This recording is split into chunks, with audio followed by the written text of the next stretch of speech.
জয় শ্রীকৃষ্ণ বন্ধুরা, আজকের আধ্যাত্মিক পথচলায় আপনাদের স্বাগত। ভগবান শ্রীকৃষ্ণের চরণে প্রণাম জানিয়ে গীতার বাণী চ্যানেলের আজকের বিশেষ পর্বটি শুরু করছি। শ্রীমদ্ ভগবদ্ গীতার একটি অমৃত শ্লোক দিয়ে আজকের আলোচনা শুরু করা যাক। যদা যদা হি ধর্মস্য গ্লানে ভবতি ভারত অভ্যুত্থানমধর্মস্য তদাত্মানম সৃজাম্যহম। এর সহজ অর্থ হল, হে অর্জুন, যখনই ধর্মের গ্লানি হয় এবং অধর্মের উত্থান ঘটে, তখনই আমি ধর্ম আর সত্য প্রতিষ্ঠার জন্য নিজেকে সৃষ্টি করি বা অবতীর্ণ হই। শ্রীমদ্ ভগবদ্ গীতা মানুষের জীবনকে সত্যের পথে চালিত করে এসেছে। জীবনের প্রকৃত অর্থ, উদ্দেশ্য এবং কর্মপথের সঠিক দিশা বুঝিয়ে দিয়েছে এই জ্ঞানময় শাস্ত্র। তুমি জীবনে যাই চাও কিংবা তোমার যেই সমস্যাই হোক, গীতার উপদেশ মন দিয়ে শুনলে আর হৃদয়ে স্থান দিলে সব বাধা নিজে থেকেই দূরে সরে যাবে, মন হালকা হয়ে যাবে এবং দুঃখের মেঘও কেটে যাবে। যেন এগুলো তোমার বর্তমান আর ভবিষ্যতের সব সংকট কাটিয়ে উঠতে সহায়ক হয়। গীতার জ্ঞান এমন মধুময় যে মৃতপ্রায় মনকেও নতুন প্রাণ এনে দেয়। আমি নিশ্চয়তা দিতে পারি যে কেউ মনোযোগ দিয়ে শেষ পর্যন্ত শুনতে পারবে, তার সমস্ত সমস্যার পথ খুলে যাবে এবং সে নিজের কামনা পূরণের শক্তি খুঁজে পাবে। তাই কোনো কথাই বাদ দিও না, মন দিয়ে শোনো। চলো শুরু করি। গীতার প্রথম শিক্ষায় বলা হয়েছে যে মানুষ তার কর্মের বদলে ফলকেই জীবনের আসল বিষয় মনে করলে তার কখনো শান্তি আসে না। ইচ্ছের আগুন তাকে বারবার উঁচুতে নিয়ে যায়, কিন্তু তৃপ্তির স্বাদ অনুভব করতে দেয় না। যে ব্যক্তি সবসময় প্রত্যাশার বোঝা বয়ে বেড়ায়, প্রত্যাশা পূর্ণ না হলে তার মন ভেঙে যায় এবং সে দুঃখে নিমজ্জিত হয়। শ্রীকৃষ্ণ অর্জুনকে বলেছিলেন, ভগবানের শরণ নাও, নিঃস্বার্থ মনে ও নিষ্কলুষ মনোভাবে নিজের কাজ করে যাও, কোনো রকম পুরস্কারের আশায় নয়। যেদিন মানুষ কর্মকে ভক্তিরূপে করতে শিখবে, সেদিন তার জীবনে সুখ শান্তি নেমে আসবে। দুঃখ তার কাছে পৌঁছতে পারবে না এবং তার মন মুক্তির পথ খুঁজে পাবে। জন্ম জন্মান্তরের ইচ্ছা আর ভোগ বিলাস মানুষকে ইন্দ্রিয়ের দাস বানিয়ে ফেলে। যখন আমরা অন্যের সমালোচনা করি বা নিন্দা করি, তখন সেই নিন্দার প্রতিক্রিয়ায় আমাদেরও ভোগান্তি পোহাতে হয়। যার মনে অন্যের প্রতি বিদ্বেষ জন্মায়, যে ঈর্ষা পোষণ করে, অন্যের ক্ষতি কামনা করে বা নিজের ধর্ম কর্তব্য পালনে অবহেলা করে, সে কখনো মুক্তির স্বাদ পায় না। ভালো কাজের ফল যেমন নিশ্চিত, তেমনি খারাপ কাজের শাস্তিও অনিবার্য। শ্রীকৃষ্ণ জানিয়ে দেন যে তিনি অতীত, বর্তমান ও ভবিষ্যতের প্রতিটি পরিণতি স্পষ্টভাবে দেখতে পারেন। তাই ফলের চিন্তা ছেড়ে দিয়ে নিজের কর্তব্যে মন দাও। কর্ম কখনো থেমে থাকে না। কর্মফল ভোগ না করা পর্যন্ত মানুষের পথ শেষ হয় না। কিছুই সময়ের আগে ঘটে না, আবার নিয়তির বাইরে গিয়েও ঘটে না। মানুষ সবসময় বিশ্বের সেরা মানুষদের দিকে তাকিয়ে জীবনকে গড়তে চায় এবং দৃষ্টিভঙ্গির ওপর ভিত্তি করে বিশ্ব তাকে মূল্যায়ন করে। যখন মন ইন্দ্রিয়ের বশে যায়, তখন খারাপ অভ্যাস, কুধারণা আর বাহ্যিক সৌন্দর্যের মোহ তাকে আরও অন্ধ করে তোলে। কিন্তু যেমন একটি ছোট প্রদীপের আলো গভীর অন্ধকার দূর করে দেয়, ঠিক তেমনি ইতিবাচক চিন্তার তেল দিয়ে জ্ঞানের আলো জ্বালাতে পারলে অজ্ঞতার আধারও নিজে থেকেই মুছে যায়। গীতার দ্বিতীয় শিক্ষা বলে, যা চোখে সত্য বলে মনে হয়, সেটাও অনেক সময় সত্য নাও হতে পারে। তাই চোখের দেখা বা বাহ্যিক রূপ দেখে তাড়াহুড়ো করে বিশ্বাস করা উচিত নয়। তৃতীয় শিক্ষায় বলা হয়েছে, যারা অতিরিক্ত মিষ্টি কথা বলে বা অকারণে প্রশংসা করে, তাদের থেকে সাবধান থাকতে হবে। মানুষ তখনই মধুর ভাষা ব্যবহার করে যখন তাদের নিজের লাভ লুকিয়ে থাকে। প্রশংসাও কোনোদিন বিনামূল্যে আসে না, এর আড়ালে থাকে কোনো প্রত্যাশা। তাই এমন প্রশংসায় মুগ্ধ না হয়ে সতর্ক থাকা জরুরি। চতুর্থ শিক্ষায় বলা হয়েছে, অন্যের ওপর ভরসা করার অভ্যাসই মানুষের মনকে দুর্বল করে তোলে। এই মানুষটাই আমার ভরসা, কঠিন সময় এই আমাকে বাঁচাবে, এমন ভাবলে দিনের শেষে সবচেয়ে বেশি একাকিত্বে ভুগতে হয়। কারণ যারা নিজেরাই ভরসা খুঁজছে, তারা কিভাবে তোমার ভরসা হবে? তাই ভরসা রাখো শুধু ভগবানের উপর। সময় হলে তিনি নিজেই সঠিক মানুষকে সহায়তায় পাঠাবেন। পঞ্চম শিক্ষায় বলা হয়েছে, রাগ মানুষকে ধ্বংস করে দেয়। যে মানুষ রাগ নিয়ন্ত্রণ করতে পারে না, তার কোনো সম্পর্ক টেকে না। মানুষ রাগী মানুষকে ভয় পায়, দূরে সরে যায়, রাগে অন্ধ হয়ে মানুষ নিজের সব কিছু হারিয়ে ফেলে। ষষ্ঠ শিক্ষায় বলা হয়েছে যে ভগবানের প্রতি পরিপূর্ণ বিশ্বাস রাখে আর তাকে আন্তরিক মনে স্মরণ করে, ভগবান অবশ্যই কোনো না কোনোভাবে তার পাশে এসে দাঁড়ান। কিন্তু ভগবান শোনেন কিনা সেটাও নির্ভর করে মানুষের বিশ্বাসের দৃঢ়তার ওপর। গীতায় বলা হয়েছে, কারো উপকার করলে সেটা মনে করে অহংকার করা উচিত নয়, কারণ সেই কাজের মহত্ব তখনই নষ্ট হয়ে যায়। তুমি কখনোই ভাববে না যে তুমি কাউকে সাহায্য করেছো। সাহায্য করার শক্তি আসে ঈশ্বরের কাছ থেকে, তুমি শুধু তার ব্যবহৃত এক মাধ্যম। রাগের মুহূর্তে প্রতিক্রিয়া দেওয়া মানে ঈশ্বরের নিয়ম আর কর্মফলের ন্যায় বিচারে অবিশ্বাস করা। তাই মনে সন্দেহ জন্মাতে দিও না, কারণ সন্দেহই মানুষের সর্বনাশ ডেকে আনে।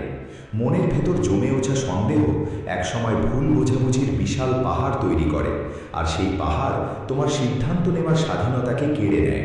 কেউ তোমার প্রতি অন্যায় করলে তার ফল তাকে কর্ম আর সময়ের নিয়মেই ভোগ করতে হয়। তাই ক্ষোভ বা কৃপা দেখানোর পরিবর্তে সৎকর্ম করো। উদ্বেগে ডুবে না গিয়ে গভীরভাবে ভাবো। মনকে নিয়ন্ত্রণে রাখো, কারণ নিয়ন্ত্রণহীন মনই মানুষের সবচেয়ে বড় শত্রু হয়ে ওঠে এবং তাকে দিয়ে অকল্যাণের কাজ করায়। জ্ঞান সর্বদা বুদ্ধির চেয়ে শ্রেষ্ঠ, তাই জ্ঞান অর্জন করো এবং তা অন্যদের মাঝে ছড়িয়ে দাও, যাতে তাদের জীবনও আলোকিত হয়। কাউকে সাহায্য করতে হলে তাকে এমন জায়গায় পৌঁছে দাও যেখানে সে নিজেও নিজের পথ তৈরি করতে পারে। যে ব্যক্তি প্রতিদানের প্রত্যাশায় কাজ করে সে কর্মের বন্ধনে আবদ্ধই থাকে। জন্ম নয়, মানুষের কর্মই তাকে মহান করে তোলে। তুমি পৃথিবীকে যেমন দৃষ্টিতে দেখো, পৃথিবীও তেমনভাবেই তোমাকে প্রতিফলিত করে। মন থেকে আমার তোমার, ছোট বড়, নিজের পরে এই ভেদ বুদ্ধি দূর করতে পারলে দেখবে সারা বিশ্বের সঙ্গে তোমার এক অনাবিল বন্ধনের সেতু তৈরি হয়ে গেছে। যে ব্যক্তি নিঃস্বার্থ মনে অবিরাম কাজ করতে পারে, কেবল তিনিই জীবনের সত্যিকারের সুখ ও তৃপ্তি খুঁজে পান। ইন্দ্রিয় নিয়ন্ত্রণে থাকলে কোনো রকম দুঃখ তোমাকে বিচলিত করতে পারে না। শ্রীকৃষ্ণ বলেন, শান্তি কেবল তারাই লাভ করে যারা আমি করলাম বা আমি করিয়ে নিলাম এই অহমিকা ত্যাগ করতে পারে। উত্তখিক আসক্তি কোনো বস্তু, স্থান বা মানুষের প্রতি একসময় গভীর দুঃখের মূল হয়ে দাঁড়ায়। যে মানুষ সামান্যতেই খুশি থাকতে শিখেছে এবং যার চাওয়া পাওয়া কম, তার জীবনেই প্রকৃত তৃপ্তি থাকে। গীতার সপ্তম উপদেশ বলে, মনকে শান্ত করা শিখো।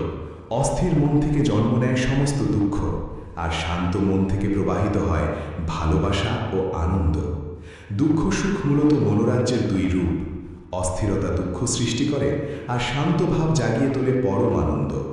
অষ্টম শিক্ষা উপদেশ দেয়, কাউকে অতিমাত্রায় ভালোবেসে আঁকড়ে ধরতে নেই। ধৃতরাষ্ট্র সিংহাসনের প্রতি অসীম আসক্ত ছিলেন। সেই আসক্তি তার চোখকে অন্ধ করে দিয়েছিল। যে মোহ তিনি ত্যাগ করতে পারেননি, সেই মোহই রাজ্যকে ধ্বংসের পথে ঠেলে দিয়েছিল এবং অসংখ্য প্রাণহানি ঘটিয়েছিল। জীবনে যখন কোনো কিছুর প্রতি অন্ধ আসক্তি জন্মায়, সেটি পাও বা না পাও, শেষ পর্যন্ত তা মানুষকে ধ্বংসের দিকেই ঠেলে দেয়। নবম উপদেশ বলে, সত্যিকারের শান্তি কেবল আধ্যাত্মিক জ্ঞানেই পাওয়া যায়। মানুষ কি বলল সেদিকে অতিরিক্ত মন দিলে আত্মবিশ্বাস হারিয়ে যায়। তাই নিজের ওপর বিশ্বাস রাখো, নিজের পথ নিজেই তৈরি করো। জীবন ক্ষণস্থায়ী, যে কোনো মুহূর্তে পরিবর্তন চলে আসতে পারে।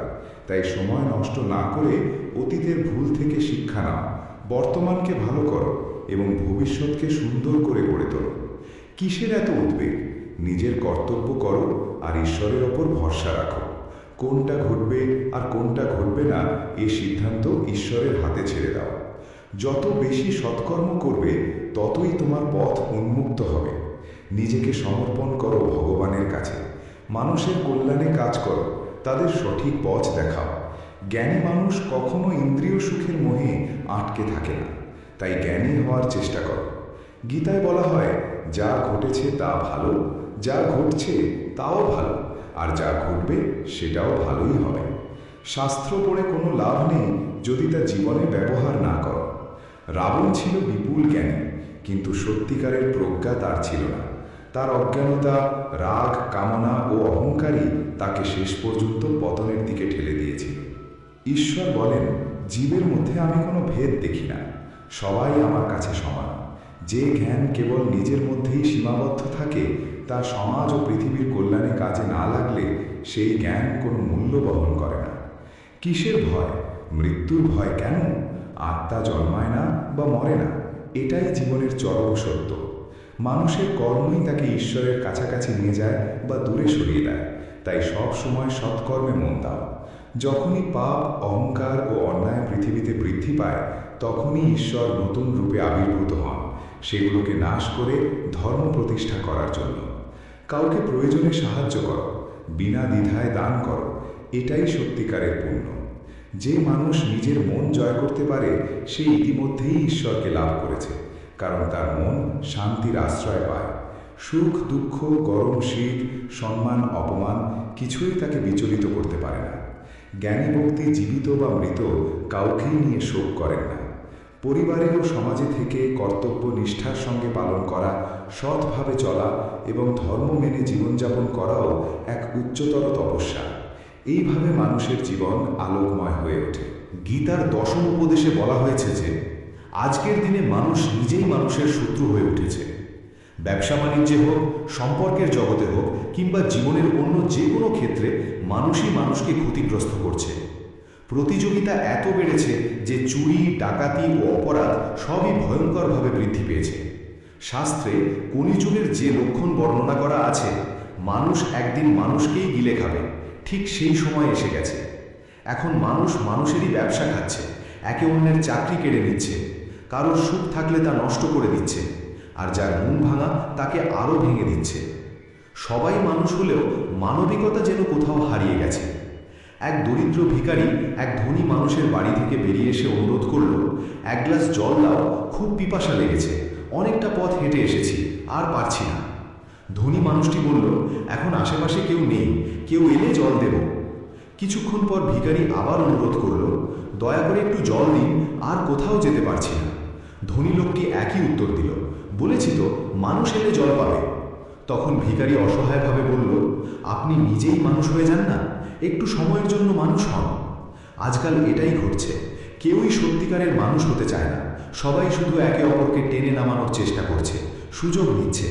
তাই কলিযুগকে স্বার্থপরতার যুগ বলা হয়েছে। মানুষ আজ সম্পর্ক রাখে শুধুই নিজের স্বার্থে। বন্ধুরা, যদি গীতার এই 25টি কথা ভালোভাবে বোঝো এবং মনে রাখো, তবে বিশ্বাস রাখো পৃথিবীর কেউ তোমার মন বা হৃদয়কে আর আঘাত দিতে পারবে না। এই উপদেশগুলো মনে রাখলে জীবনের সুখ ছাড়া আর কিছুই তোমার পথে আসবে না। গীতার একাদশ উপদেশ হল, নিজেকে কখনোই কারোর ওপর নির্ভরশীল করে তুলবে না। তুমি ততক্ষণ পর্যন্ত প্রয়োজনহীন, কেউ তোমাকে আঘাত করতে পারবে না বা সুযোগ নিতে পারবে না। যাকে তুমি প্রয়োজন মনে করবে, সেই একদিন তোমাকে ব্যবহার করবে। যেদিন তোমার জীবন অন্যের উপর নির্ভরশীল হয়ে পড়বে, সেদিন থেকেই তুমি তার দাসে পরিণত হবে। এমনকি নিজের বাড়িতেও যদি তুমি গৃহকর্মীর ওপর পুরোপুরি নির্ভর করো, তবে তারাও সুযোগ নেবে, কারণ তারা বুঝে যায় তোমার কাজ তাদের ছাড়া চলবে না। কিন্তু যখন তারা বুঝতে পারে তুমি নিজের কাজ নিজেই করতে পারো, তখন তারা ঠিকই সীমার মধ্যে থাকে। যদি চাকরিতে বসের ভুল আচরণও তুমি সহ্য করে যাও, তবে নিশ্চিত জানবে তোমার নিজেরই প্রয়োজন, আর সেই প্রয়োজনের সুযোগ সে নিচ্ছে। পরিবারের যাকে তুমি প্রয়োজন মনে করো, সেই তোমাকে সবচেয়ে বেশি কষ্ট দেয়, কারণ তুমি তার হাতের মুঠোয়। মানুষ দুর্বল কাউকে নিয়ন্ত্রণে রাখতে ভালোবাসে। তুমি যতই ভালো করো, কিছু দেবে, তবুও তারা তোমাকে নিচে ধরে রাখতেই আনন্দ পায়।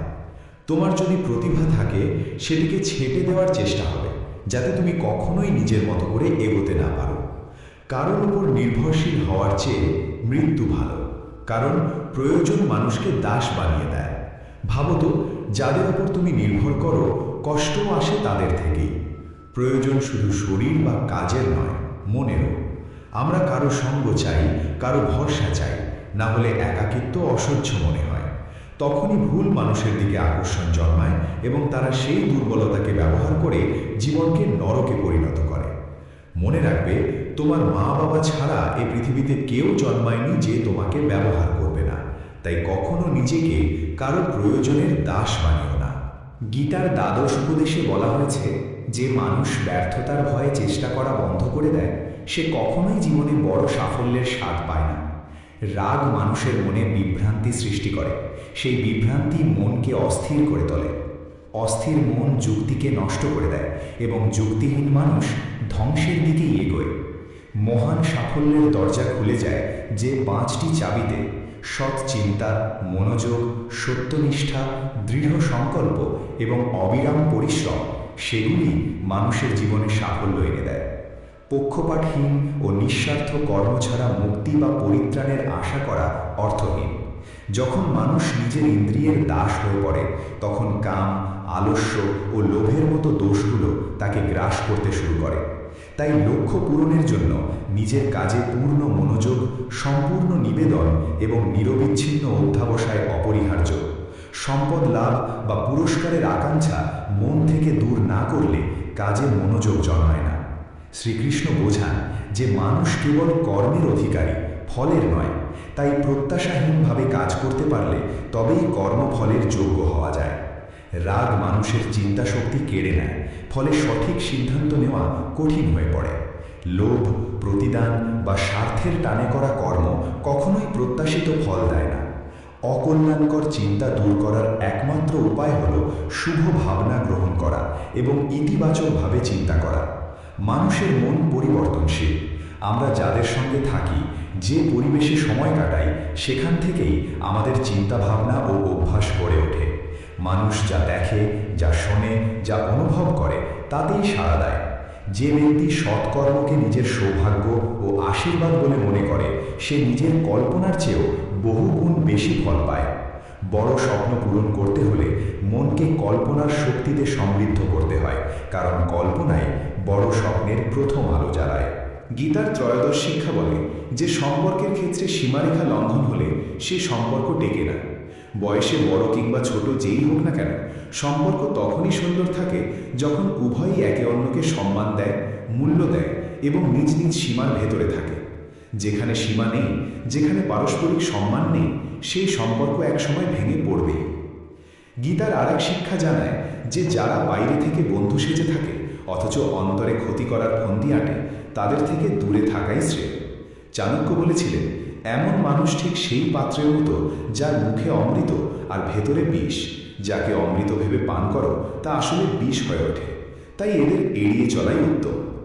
গীতা শেখায় যে নিজের সুখ দুঃখ সবাইকে বলা উচিত নয়, কারণ মানুষের চোখে সুখের ওপর ঈর্ষা আর দুঃখের ওপর উপহাস ভর করে থাকে। সবাই তোমার আনন্দে খুশি হয় না, মানুষ ঈর্ষান্বিত হয়।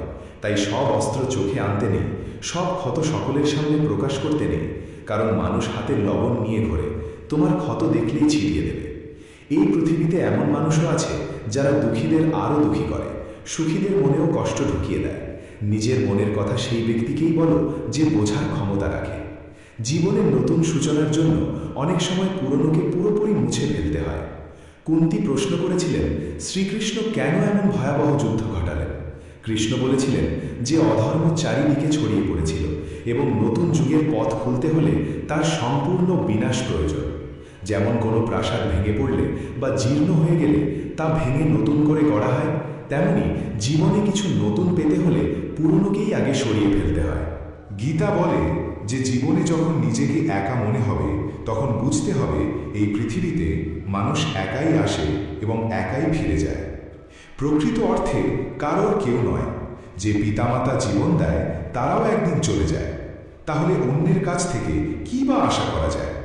কেউ যদি পথ ছেড়ে চলে যায়, মনে রাখবে ঈশ্বর কখনো কাউকে ছাড়েন না, তিনি সবসময় সঙ্গে থাকেন। কৃষ্ণ অর্জুনকে বলেছিলেন, মানুষ আমাকে মানুক বা না মানুক, সকলেই আমার সন্তান, তাই কাউকে আমি কখনো ত্যাগ করি না। মানুষ ঈশ্বরের অংশ, তাই তাকে ঈশ্বরের সন্তানও বলা হয়। একাকিত্ব কোনো দুঃখের বিষয় নয়, বরং ভুল মানুষের সঙ্গই সবচেয়ে ভয়ঙ্কর। একটি প্রবাদ আছে, কিছু না থাকার চেয়ে কিছু থাকা ভালো। কিন্তু আরেকটি সত্য হলো, নিরর্থক কিছু থাকার চেয়ে কিছুই না থাকা ভালো। তাই ভুল মানুষের সঙ্গে থাকার চাইতে একা থাকা শ্রেয়। এই শিক্ষা তাদের জন্য বিশেষ প্রয়োজন যাদের একাকিত্ব ভীত করে। দুঃখ বা নিঃসঙ্গতাকে ভয় পেও না, কারণ এই পৃথিবীতে কেউ কারোর স্থায়ী নয়। গীতা আরও জানায় যে জীবনে নতুন শুরু করতে চাইলে পুরনোকেই কখনো কখনো সম্পূর্ণ মুছে ফেলতে হয়। কুন্তীর সেই প্রশ্নের জবাবে কৃষ্ণ বলেছিলেন যে যখন অন্যায় অগাধ হয়ে যায়, তখন ন্যায়ের পথে নতুন সূচনা আনতে পুরনোকে ভেঙে ফেলা ছাড়া উপায় থাকে না। পুরনো প্রাসাদ যেমন ভেঙে নতুন করে গড়া হয়, তেমনি জীবনে অগ্রসর হতে গেলে অনর্থক পুরনো বন্ধনগুলো ভাঙতেই হয়। গীতার আরেক গভীর শিক্ষা হল ধন, ক্ষমতা বা পদমর্যাদার অহংকার মানুষকে পতনের দিকে ঠেলে দেয়। দুর্যোধন গর্ব করত ভীষ্ম, দ্রোণ বা কর্ণের মতো যোদ্ধা তার পাশে আছে, তাই পাণ্ডবদের হারানো তার কাছে সহজ। এই গর্বই তাকে পতনের দিকে নিয়ে গেল। যে ব্যক্তি সম্পদ বা ক্ষমতার দম্ভে অন্যকে হেয় করে, একদিন সেই অহংকারই তার ধ্বংসের কারণ হয়। তাই যত বড়ই হও, সফলই হও, অহংকার যেন কখনো তোমাকে স্পর্শ না করে। শ্রীকৃষ্ণ অর্জুনকে আরও বোঝালেন যে মৃত্যু জীবনের অবশ্যম্ভাবী সত্য। মৃত্যু কখনোই এড়ানো যায় না, শুধু সময়টা কিছুটা এগোতে বা পিছাতে পারে। এই দেহ আসলে এক ভাড়াটে বাসার মতো, যেখানে আমরা সাময়িক অতিথি মাত্র। দেহের পরিণতি নিশ্চিত, কিন্তু আত্মা চিরন্তন ও অবিনশ্বর। যা ঘটা নির্ধারিত, তা কোনো উপায়েই এড়িয়ে যাওয়া যায় না। যা ভাগ্যে নেই তা নিয়ে দুঃখে ডুবে থাকা বা উদ্বেগে ভোগা শুধু নিজের কষ্টই বাড়ায়। যে জন্মেছে সে মরবেই, আর যে মরেছে সে পুনর্জন্ম লাভ করবে, এই নিয়মের বাইরে কেউ নেই। তাই যেটা অবধারিত তার জন্য শোক করা একেবারেই অর্থহীন। সত্য থেকে মুখ ফিরিয়ে থাকা কখনো বুদ্ধিমানের কাজ নয়, কারণ জ্ঞানী মানুষের পরিচয় হল সত্যকে গ্রহণ করার ক্ষমতা। মিথ্যেকে সত্য ভেবে জীবন কাটানো নিজেকেই প্রতারণা করা। অনেক সময় নিজের ব্যক্তিগত চিন্তাধারাই ভুল বোঝাবুঝির সৃষ্টি করে, তাই নিজের ভাবনা জোর করে অন্যের ওপর চাপিয়ে দেওয়া উচিত নয়। কাম, ক্রোধ ও লোভ, এই তিনকে বলা হয়েছে নরকের দ্বার। এই তিন যদি মানুষের মন দখল করে ফেলে, তবে জন্ম মৃত্যুর চক্র থেকে মুক্তি পাওয়া যায় না। যেমন আগুন ধাতুকে পরীক্ষা করে, তেমনি প্রতিকূলতা সাহসীদের পরীক্ষা নেয়। মানুষের প্রথম শত্রু কিংবা প্রথম বন্ধু তার নিজের মন। অতিরিক্ত কামনা মানুষের শান্তি কেড়ে নেয়, আর পরিশ্রম ছাড়া ভালো ফলের আশা করা যায় না। যদি ধর্মের পথে চলতে চাও, তবে ফলাফল নিয়ে চিন্তা না করে নির্ভয়ে নিজের কর্তব্য পালন করতে হবে। গীতার 22তম উপদেশ হল, যেখানে ভালোবাসা, সম্মান বা মূল্য নেই, সেখানে কখনো থাকা উচিত নয়। মহাভারতের যুদ্ধ শুরুর আগে শ্রীকৃষ্ণ শান্তির প্রস্তাব নিয়ে হস্তিনাপুর গিয়েছিলেন। তখন শকুনি দুর্যোধনকে বলেছিল যে কৃষ্ণকে সম্মান দেখাও, তাকে নিজের পক্ষে টেনে আনলে পাণ্ডবেরা দুর্বল হয়ে যাবে। দুর্যোধন কৃষ্ণকে তার গৃহে নিমন্ত্রণ জানিয়ে বলল তার আতিথ্য গ্রহণ করতে। কৃষ্ণ তখন বললেন, যে বাড়িতে গভীর ভালোবাসা থাকে বা যেখানে কোনো বড় বিপদে পড়া মানুষ শরণ নেয়, কেবল সেই দুই অবস্থাতেই অন্যের গৃহে আহার করা উচিত। দুর্যোধনের প্রতি তার কোনো ভালোবাসা নেই, আর কৃষ্ণ কোনো বিপদেও পড়েননি, তাই স্বার্থপর মানুষের বাড়িতে যাওয়া যায় না। এখান থেকেই শিক্ষা, যেখানে ভালোবাসা, সম্মান বা মূল্য নেই, সেখানে থাকা মানে অপমান ডেকে আনা। মানুষকে থাকতে হবে সেই জায়গায় যেখানে তাকে সত্যিই শ্রদ্ধা করা হয়। গীতার 23তম উপদেশে বলা হয়েছে, মূর্খ ও দুষ্ট মানুষের কাছে জ্ঞান দেওয়া উচিত নয়। তারা তা সহ্য করতে পারে না, তাদের অহংকার আহত হয়, আর সময় এলে তারা সেই মানুষকেই ক্ষতি করে। মানব জীবন অত্যন্ত মূল্যবান, তাই এটিকে বিফলে নষ্ট করা ঠিক নয়। এমন কর্ম করতে হবে যা ভবিষ্যৎ প্রজন্মকে পথ দেখাবে। শ্রীকৃষ্ণ অর্জুনকে বলেন যে জীবনের মর্যাদা বোঝে এমন মানুষই জীবনের সঠিক মূল্য নির্ধারণ করতে পারে। নিজেকে শ্রেষ্ঠ করে তুলতে পারলে একদিন বিশ্ব তার মর্যাদা স্বীকার করবে। জীবন অতীতে নেই, ভবিষ্যতেও নেই, জীবন আছে এই বর্তমান মুহূর্তে, তাই বর্তমানটিকেই আনন্দে বাঁচতে হবে। শ্রীকৃষ্ণ বলেন, তিনি তার বহু জন্মের স্মৃতি মনে রাখেন, কিন্তু মানুষ সেই স্মৃতি ভুলে যায়। মানুষ নিজের জীবনকে যোগ্য করে তোলার মাধ্যমেই সুখ সাফল্য অর্জন করতে পারে। ঈশ্বর জীবনে বহু সুযোগ দেন, কিন্তু ইন্দ্রিয়ের দাস হয়ে মানুষ সেসব সুযোগ কাজে লাগাতে পারে না। সৎকর্মের সুযোগ কখনো হারানো উচিত নয়। যে ব্যক্তি প্রতিদানের আশা ছাড়া নিজের কর্তব্য করে, তার জীবনই সত্যিকার অর্থে সফল হয়। ভুল কাজের পর ভালো কাজ করলেও পূর্বের পাপের প্রতিক্রিয়া কোনো না কোনোভাবে ভোগ করতেই হয়। শ্রীকৃষ্ণ বলেন, সত্যিকারের যোগী সেই মানুষ যে নিষ্ঠার সঙ্গে নিজের কর্মকে ধর্ম বলে গ্রহণ করে, কিন্তু ফলাফলের প্রতি আসক্ত থাকে না। যে কর্মফল চায় না এবং অপছন্দও করে না, তাকেই সন্ন্যাসী বলা হয়। মানুষের জীবনে যে কোনো উচ্চ অবস্থান অর্জন করা সম্ভব যদি সে নিজের মনকে নিয়ন্ত্রণ করে এবং নিজের উপর আস্থা রাখে। ঈশ্বর দুর্বলতা দেন, কিন্তু মর্যাদা মানুষের নিজের মনই তৈরি করে।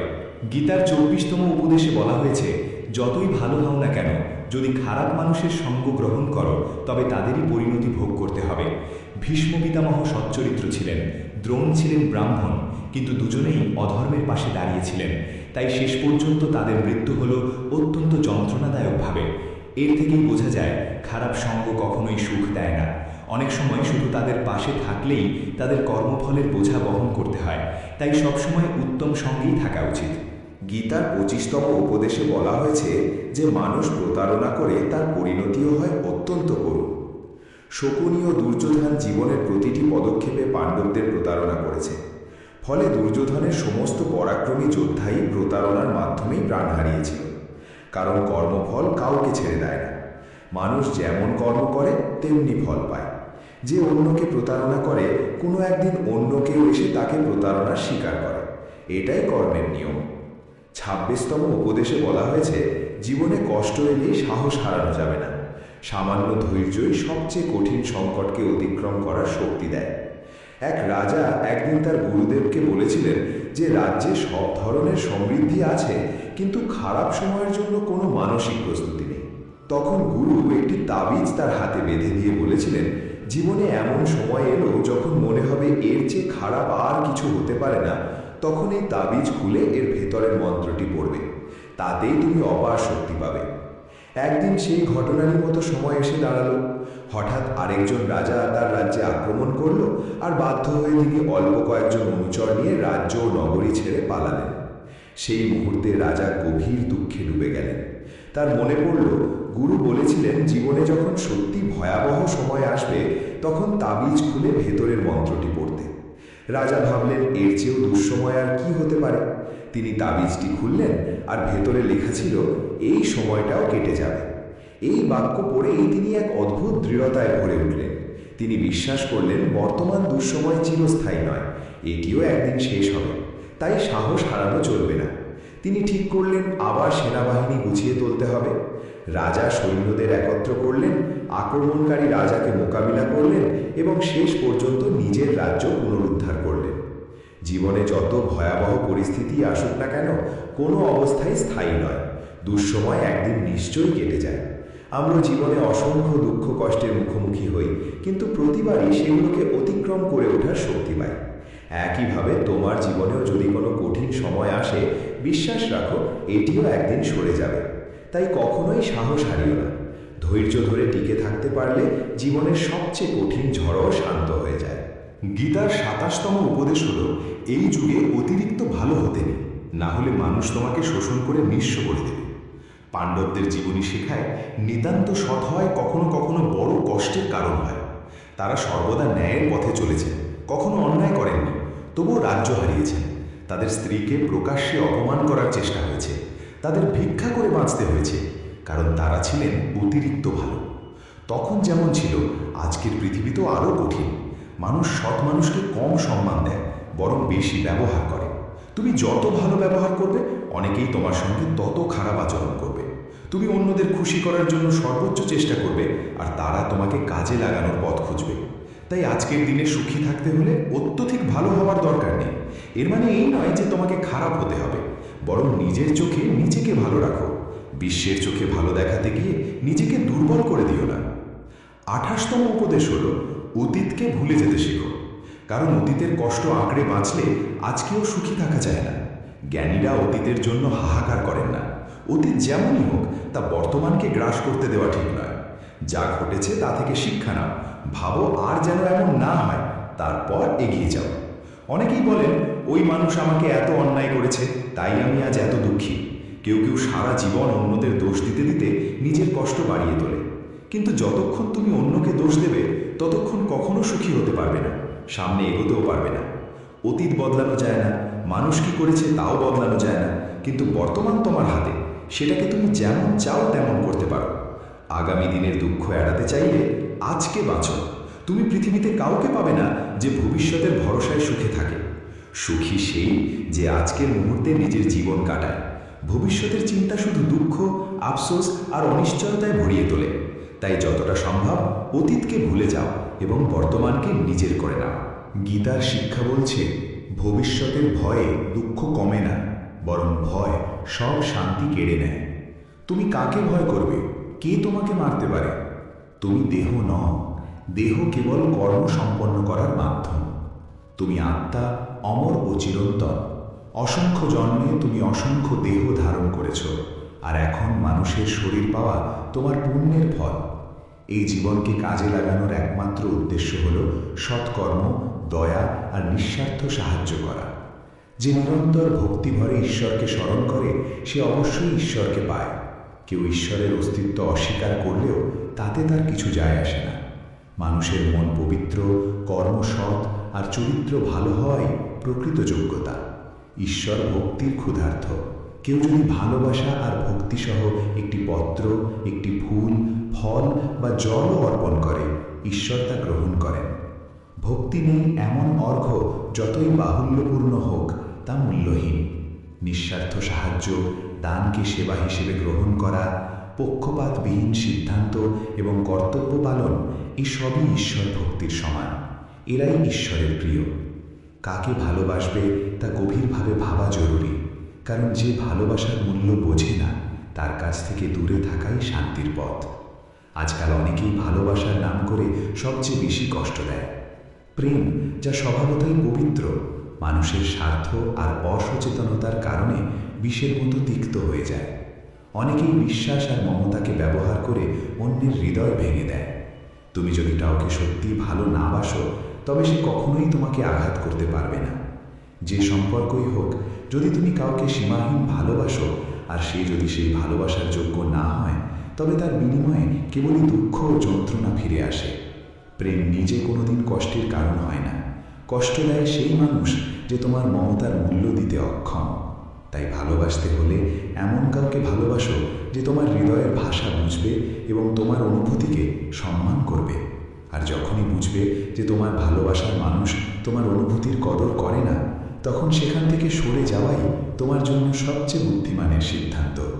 গীতার 29তম উপদেশে বলা হয়েছে, যে মানুষ বারবার তোমায় আঘাত দেয় তাকে কখনোই ক্ষমা করা উচিত নয়। যুধিষ্ঠির বহুবার দুর্যোধনকে ক্ষমা করেছিলেন, আর এর ফলেই তার জীবনে অসংখ্য দুঃখ ও বিপর্যয় নেমে এসেছিল। কেউ একবার ভুল করলে তাকে ক্ষমা করা যায়, কিন্তু বারবার একই ভুল করলে বুঝতে হবে সেটা ভুল নয়, সেটাই তার স্বভাব। তারা এমনই এবং ভবিষ্যতেও তোমার সঙ্গে একই আচরণ করবে। তাই অযথা অতিরিক্ত ভালো হওয়া ঠিক নয়। ক্ষমা করা আর বোকা হয়ে যাওয়ার মধ্যে বিশাল পার্থক্য আছে। কাউকে একবার ক্ষমা করলেও তার প্রতি সতর্ক থাকা দরকার। বলা হয়, একই মানুষকে দুবার পরীক্ষা করা নিজের মুখে ধুলো দেওয়ার মতো। যে তোমাকে একবার প্রতারণা করেছে বা ভুল করে হলেও ব্যথা দিয়েছে, তাকে অন্ধভাবে বিশ্বাস করা উচিত নয়। তাই এমনভাবে ক্ষমা করবে যাতে কখনো বোকা না শোনাও, আবার নিজের শত্রু তৈরি করো না। গীতার আরেকটি শিক্ষা বলে, যে তোমাকে প্রতারিত করে বা ধোঁকা দেয় তাকে নিয়ে দুঃখ বা রাগ বাড়িয়ে লাভ নেই, বরং বুঝে নিতে হবে মানুষকে চোখে দেখে কখনো চিনে নেওয়া যায় না। এই পৃথিবীতে মানুষ মুখোশ পরে বাঁচে। সবাই ভালো দেখাতে চায় কিন্তু ভালো হতে চায় না। কাউকে তোমার প্রতি সামান্য অন্যায় করতে দাও, তখনই তার আসল রূপ প্রকাশ পায়। কিংবা যখন তোমার জীবনে দুঃসময় আসে, তখনই বুঝতে পারবে কে সত্যিকার অর্থে তোমার আপন। তাই কাউকে খুব দ্রুত বিশ্বাস করো না। কারো কাছ থেকে এত আশা করো না যাতে পরে হৃদয় ভেঙে যায়। কারণ এই পৃথিবীর মানুষ কারও ছিল না, কাউকে কোনোদিন হবেও না। তাই নিজের মনকে ঈশ্বরের কাছে সমর্পণ করো। তখন দেখবে কেউ তোমাকে ভাঙতে পারবে না, কেউ তোমাকে আঘাত দিতে পারবে না। গীতার ১২ অধ্যায়ে শ্রীকৃষ্ণ অর্জুনকে বলেছিলেন, হে অর্জুন, তোমার মন, বুদ্ধি আর হৃদয় ঈশ্বরের প্রতি নিবেদন করো। তখন কেউ তোমার হৃদয় ভাঙতে পারবে না। এই পৃথিবীতে তুমি যাকে যত বেশি ভালোবাসো, সেই মানুষই তোমাকে সবচেয়ে বেশি কষ্ট দেয়। কারণ এখানে হৃদয়ের মূল্য নেই, অনুভূতির মূল্য নেই, কেবল স্বার্থের মূল্য। মানুষ তোমার থেকে কি পেতে পারে এই হিসেবেই তারা সম্পর্ক গড়ে তোলে। যতক্ষণ তুমি তাদের কাজে লাগো, ততক্ষণ তারা ভালো মানুষের মুখোশ পরে থাকে। স্বার্থ শেষ হওয়ার সঙ্গে সঙ্গে তাদের কথা ও আচরণ সব বদলে যায়। তাই নতুন কাউকে দেখলেই বিশ্বাসে ভেসে যাবে না। তারা প্রথমে খুব ভালো দেখায়, কিন্তু সেটা কেবল নিজের সুবিধার জন্য। তুমি ফাঁদে পড়বে কিনা তা ঠিক করবে তোমার নিজের বুদ্ধি। গীতার ৩তম উপদেশে বলা হয়েছে, নিজের আত্মীয় স্বজনই তোমার সাফল্যে সবচেয়ে বেশি ঈর্ষান্বিত হয়। বাইরের লোক তোমার সুখ দুঃখের খোঁজ রাখে না, কিন্তু আত্মীয়রা তোমার জীবনের প্রতিটি পদক্ষেপে চোখ রেখে চলে। বাইরে থেকে তারা বলবে সফল হও, সুখে থাকো, কিন্তু তোমার সাফল্যের খবর শুনলে তারা খুশি হয় না। কখনো কখনো দুনিয়া তোমাকে সম্মান দেবে, প্রশংসা করবে, অথচ নিজের ঘরেই তুমি উপেক্ষিত থাকবে। মহাভারতের যুদ্ধও তো ছিল আপন ভাইদের মধ্যে। দুর্যোধন পাণ্ডবদের প্রতিটি আনন্দে ও প্রতিটি সাফল্যে ঈর্ষায় কাতর হয়ে উঠত। তাদের পতন ঘটাতে সে সব রকম চেষ্টা করেছে, আর এই আপন ভাইদের মধ্যকার ঈর্ষাই মহাভারতের ভয়াবহ যুদ্ধের জন্ম দিয়েছিল, যেখানে অসংখ্য প্রাণ হারিয়েছিল। বাইরের লোক তোমার জীবন কেমন চলল তাতে কিছু যায় আসে না, কিন্তু আত্মীয়দের মন তোমার সুখ সহ্য করতে পারে না। তারা মুখে মধুর কথা বললেও অন্তরে তোমার ভালো চায় না। তাই কাউকে নিজের মানুষ ভাবার আগে দেখে নাও সে সত্যিই তোমার আপন কিনা, নাকি শুধু ভান করছে। শ্রীমদ্ ভগবদ্গীতা এমন এক দেববাণী যা মহাভারতের রণক্ষেত্রে ভগবান শ্রীকৃষ্ণ স্বয়ং অর্জুনকে শুনিয়েছিলেন। যোদ্ধার হৃদয়ে সেই সময় সন্দেহ জমে উঠেছিল, ভয় তাকে গ্রাস করেছিল। সে ভাবতেই পারছিল না আপনজন ও গুরুজনে ভরা সেই যুদ্ধক্ষেত্রে কিভাবে অস্ত্র ধারণ করবে। সেই সংকটের মুহূর্তে কৃষ্ণ যে অমৃতবাণী প্রদান করেন তাই গীতা নামে পরিচিত। 18 অধ্যায় আর 700-রও বেশি শ্লোক নিয়ে গঠিত এই গ্রন্থ জীবন সম্পর্কে এমন সব গভীর সত্য তুলে ধরে যা মানুষের প্রত্যেক প্রশ্নের সামনে অদ্ভুত স্পষ্টতা এনে দেয়। কর্ম, ধর্ম, জ্ঞান, ভক্তি, ত্যাগ এবং জীবনের আসল উদ্দেশ্য। বলা হয় যে সংসারে গীতার পাঠ ধ্বনিত হয় সেই গৃহে শান্তি নিজেই বসতি করে। তাই আজ আমরা গীতার আদর্শকে একেবারে সরল, নিখুঁত এবং সহজ ভঙ্গিতে উপলব্ধি করব, যাতে এই জ্ঞান তোমার ভাবনা বদলায়, তোমার কর্মের দিশা ঠিক করে এবং পুরো জীবনকে নতুন আলোয় আলোকিত করে। অনেকেই বলেন কর্মই সর্বোচ্চ ধর্ম। কথাটি শুনতে আকর্ষণীয় হলেও এর ভেতরে এক বড় অসম্পূর্ণতা লুকিয়ে আছে। কারণ সব কর্মই ধর্ম নয়। কর্মের রূপ বিভিন্ন, কথায়, কাজে, ইচ্ছায়। কেউ চুরি করে, কেউ মিথ্যা বলে, কেউ অন্যের হৃদয়ে আঘাত করে। এগুলিও কর্ম, কিন্তু ধর্মের সঙ্গে এদের কোনো সম্পর্ক নেই। তাই গীতা শেখায় কর্ম নয়, সৎ কর্মই ধর্ম। সেই কর্মই ধর্ম যা সত্যের সঙ্গে যুক্ত, দয়ার সঙ্গে জড়িত, ন্যায় ও শুভ বুদ্ধির প্রতিফলন। যে কর্ম কারো অমঙ্গল ঘটায় না এবং আত্মাকে পরিশুদ্ধ করে, ধর্মসঙ্গত কর্ম জীবনকে দীপ শিখার মতো আলোকিত করে। তাই শুধু বলা যে কর্মই ধর্ম, এটি ভুল এবং কখনো কখনো বিপথেও নিয়ে যেতে পারে। আসল কথা হল ধর্মের সঙ্গে সঙ্গতি রাখা কর্মই সত্যিকারের ধর্ম। শ্রীকৃষ্ণ অর্জুনকে বলেন, হে পার্থ, মনে রেখো ধর্মই চূড়ান্ত আশ্রয়। কর্ম সদা দুই প্রকার, ধর্ম ও অধর্ম।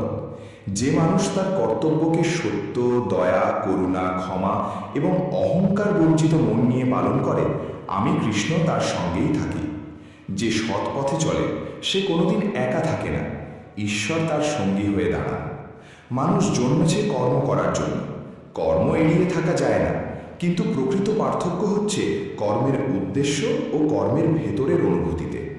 শুভ কর্ম মানুষকে আত্মিক উন্নতিতে নিয়ে যায়, আর ভুল কর্ম ধীরে ধীরে নিজেরই জীবনকে ভেঙে দেয়।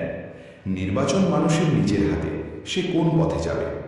গীতার মূল মর্ম হল নিষ্কাম কর্ম, অর্থাৎ ফলের মোহ রেখে নয়, কর্তব্য পালন করা। যখন তুমি তোমার কাজ করো আর ফলের চিন্তা ছেড়ে দাও, তখনই তুমি সত্যিকার অর্থে মুক্ত হও, কারণ ফলের প্রকৃত অধিকারী ঈশ্বর। আমাদের কাজ কেবল সৎভাবে, দয়া নিয়ে, সত্যনিষ্ঠ মনে কর্ম সম্পাদন করা এবং তাকে ঈশ্বরের কাছে সমর্পণ করে দেওয়া। এতে মন পরিষ্কার হয়, কর্মের বোঝা হালকা হয়ে যায় এবং জীবন সহজ হয়ে ওঠে। নিষ্কাম কর্মের অর্থ ফলকে অস্বীকার করা নয়, বরং কর্মের মুহূর্তে মনকে সেই ফলের উদ্দেশ্যের জালে আটকে না রাখা। ধর্ম সেই আলো যা মানুষকে সত্যের পথে নিয়ে যায়, যা তাকে সুগন্ধিময় করে, যা সমাজে প্রেম, ন্যায় আর সৌহার্দ্য ছড়িয়ে দেয়। অধর্ম জন্মায় অহংকার, ক্রোধ, ঘৃণা আর লোভের অন্ধকার থেকে, যা অন্যের কষ্টের কারণ হয়। কেউ যদি সেবার নামে ধর্মের আড়ালে অহংকার লুকিয়ে রাখে, তবে তা কেবল আচরণ ধর্ম নয়। কিন্তু যদি ক্ষুদ্রতম সেবাও নিঃশব্দে বিনয় আর দয়া নিয়ে করা হয়, তবেই তা সত্যিকারের ধর্মের রূপ নেয়। গীতা আমাদের শেখায় সত্য, দয়া, সাম্য, ক্ষমা এইসব গুণকে অন্তরে ধারণ করতে। এরা সেই বীজ যা সাধারণ কর্মকে ধর্মরূপে রূপান্তরিত করে। গীতায় 3টি পথের কথা বলা হয়েছে: কর্মযোগ, জ্ঞানযোগ ও ভক্তিযোগ। কর্মযোগ শেখায় নিষ্ঠা ও দায়িত্বপূর্ণ কর্ম। জ্ঞানযোগ শেখায় আত্মার চিরন্তন সত্য উপলব্ধি। ভক্তিযোগ শেখায় ঈশ্বরের প্রতি নিঃস্বার্থ প্রেম ও আত্মসমর্পণ। কেবলমাত্র এক পথে চললে দিশাহীনতা আসে। কর্মে জ্ঞান না থাকলে কর্ম সীমাবদ্ধ হয়ে যায়। জ্ঞান থাকলেও ভক্তির স্নেহ না থাকলে জীবন শুষ্ক হয়ে পড়ে। তাই এই 3 পথ একত্রে জীবনকে সার্থক করে। যখন অর্জুন যুদ্ধক্ষেত্রে দাঁড়িয়ে দ্বিধার টানাপড়নে ভেঙে পড়েছিল, সেই মুহূর্ত মানুষের জীবনের বহু সংকটের প্রতিচ্ছবি। যখন সম্পর্ক, অনুভূতি আর দায়িত্ব একে অপরের বিপরীতে দাঁড়ায়, তখন মন পথ হারায়। গীতা তখনই বলে, প্রথমে নিজের কর্তব্যকে চিনে নাও, তারপর সিদ্ধান্ত নাও। কৃষ্ণ অর্জুনকে শুধু চোখের সামনে থাকা সত্য নয়, জীবনের বৃহত্তর সত্য দেখতে শেখান। আত্মার অমরত্ব, ধর্মের মহিমা এবং কর্মফলের চিরন্তন বিধান। আমাদের দৈনন্দিন জীবনেও পরিবার, কাজ, সমাজ সবই কখনো কখনো কঠিন পরীক্ষায় ফেলতে পারে। গীতা শেখায়, ভয় আর সন্দেহের অন্ধকারে ডুবে না গিয়ে আমাদের উচিত যুক্তি, বিবেক আর ধর্মকে ভিত্তি করে পথ নির্বাচন করা। শ্রীকৃষ্ণ বলেন, যে মানুষ সত্যে স্থির, দয়ারসে সিক্ত, আত্মনিয়ন্ত্রিত, অহংকারহীন এবং সকল প্রাণীর প্রতি সমান করুণা রাখে, সে আমার পরম প্রিয়। তার জীবন সরল, সত্যভিত্তিক এবং গভীর প্রভাবশালী। এমন মানুষের পাশে আমি সর্বদা থাকি। সত্যবাদিতা, দয়া, ক্ষমাশীলতা, নম্রতা, কর্তব্যনিষ্ঠা, সন্তুষ্টি, এই গুণগুলো মানুষকে নির্মল করে এবং জীবনকে স্থায়ী শান্তিতে ভরিয়ে তোলে। কৃষ্ণ বলেন, কর্ম করো, কিন্তু ফলের মোহে নিজেকে বেঁধে ফেলো না। ফলের দাসত্ব থেকে মুক্ত হওয়া মানে মনকে শান্ত রাখা, আবেগকে স্থির করা। আমরা বীজ বপন করি, কিন্তু গাছের জন্ম আর ফলের সময় এ দুটোই ঈশ্বর ও সময়ের দান। তাই সর্বোচ্চ চেষ্টা করো, কিন্তু ফলকে নিজের বলে দাবি করো না। এতে কর্ম পবিত্র হয়ে ওঠে। কোনো কাজ শুরু করার আগে তার ভালো মন্দ পরিণতি ভেবে নাও। দেখো যে কর্মটি অন্যের ক্ষতি করবে কিনা। প্রত্যেক কাজে নম্রতা রাখো, ভান নয়। সত্যিকারের সহানুভূতি রাখো। কর্তব্যে সততা রাখো, আর কর্মকে ঈশ্বরের কাছে অর্পণ করো। দিনের শেষে নিজের কাজগুলোর দিকে ফিরে তাকাও। আজ কি আমার কোনো কর্ম কারো অমঙ্গল করেছে, নাকি সত্যের পথে ছিলাম? এই আত্মপরীক্ষায় সাধারণ কর্মকে ধর্মের রূপ দেয়। গীতার আরেকটি মহাসত্য হল, আসল শান্তি ও আনন্দ বাইরে নয়, অন্তরের গভীরে। আত্মা নিত্য, জন্ম মৃত্যুর ওপারে। এই জ্ঞান গ্রহণ করলে মৃত্যু ভয়, সুখ দুঃখের ওঠানামা সবই হালকা হয়ে যায় এবং মানুষ দৃঢ়ভাবে জীবনযাপন করতে শেখে। প্রতিদিন কিছু সময় মনকে শুদ্ধ করো, ধ্যান, প্রার্থনা বা গীতা পাঠে। এতে মন স্থির হয়, সিদ্ধান্ত পরিষ্কার হয়ে ওঠে। ভক্তি মানে ঈশ্বরের প্রতি সহজ, সত্য এবং নিঃস্বার্থ প্রেম।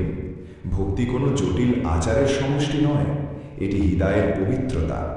যখন তুমি তোমার কর্মকে, ভাবনাকে, অনুভূতিকে ঈশ্বরের চরণে নিবেদন করো, তখন জীবন নতুন আলয়ে ভরে ওঠে।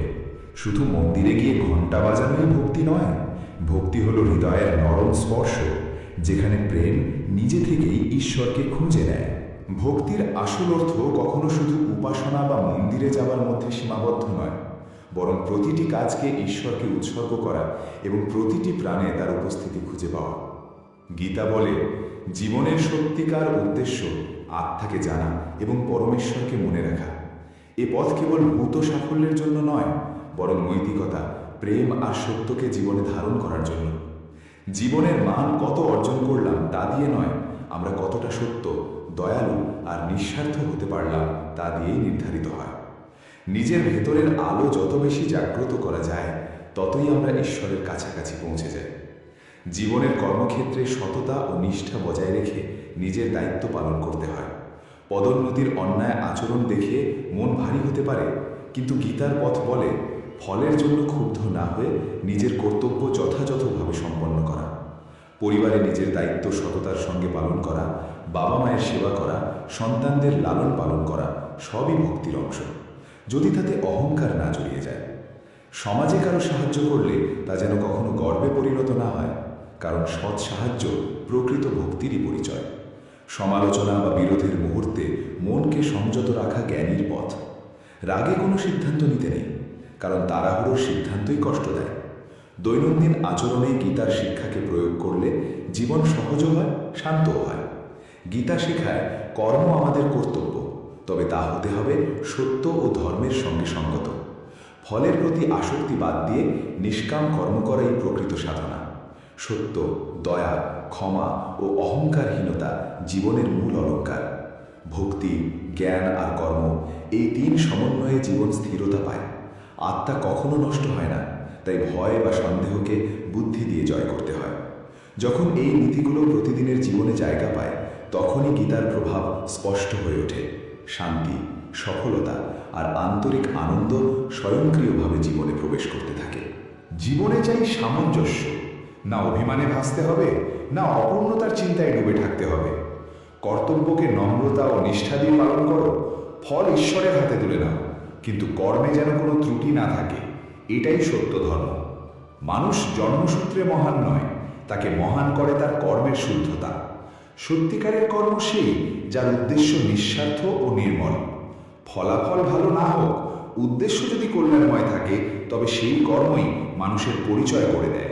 আমরা অনেক সময় শুধুই ফল দেখি, কাজ সফল হলো কি ব্যর্থ এই বিচারেই আটকে যাই। কিন্তু গীতা বলে কেবল কর্মে লেগে থাকো, ফল যাই হোক তা তোমার নয়। ফলের দুশ্চিন্তা মনকে ভারী করে আর বুদ্ধিকে বিভ্রান্ত করে। ফল ছেড়ে দিয়ে দায়িত্ব পালন করলে মন হালকা হয়, চিন্তা স্থির হয়। মানুষের মন বাতাসের মতো অস্থির। সুখ, ভয়, আকাঙ্ক্ষা, উদ্বেগ সবই তাকে ভাসিয়ে নিয়ে চলে। যদি জীবনে সাফল্য চাও, তবে প্রথমে চাই মনকে জয় করা। মন শান্ত হলে বুদ্ধি জাগ্রত হয়, শক্তি একাগ্র হয় এবং লক্ষ্যের পথ স্পষ্ট হয়ে ওঠে। মনকে নিয়ন্ত্রণে আনার সেরা উপায় হলো নিয়মিত সাধনা। প্রতিদিন সকাল বা সন্ধ্যায় 10 থেকে 20 মিনিট ধ্যান করো, শ্বাসের ওপর মন স্থির রাখো। এতে মনোযোগ বাড়ে, অস্থিরতা কমে। নিজের চিন্তার দিকেও নজর রাখো। যখন রাগ, অহংকার বা লোভ এসে ধাক্কা দেয়, তখন নিজেকে প্রশ্ন করো, এটা কি সত্যিই আমার উপকারে আসবে? এটি কি আমাকে সত্যের দিকে নিয়ে যায়? এই প্রক্রিয়া মনকে ধীরে ধীরে শক্তিশালী করে। আশা করি আজকের এই ভিডিওটি আপনাদের মনে গভীর প্রশান্তি এনে দিয়েছে। যদি এই বাণীগুলো আপনার ভালো লেগে থাকে, তবে ভিডিওটিতে একটি লাইক দিন এবং আপনার প্রিয়জনদের সাথে শেয়ার করুন। জীবনের এমন আরও আধ্যাত্মিক ও শিক্ষামূলক বার্তা পেতে আমাদের গীতার বাণী চ্যানেল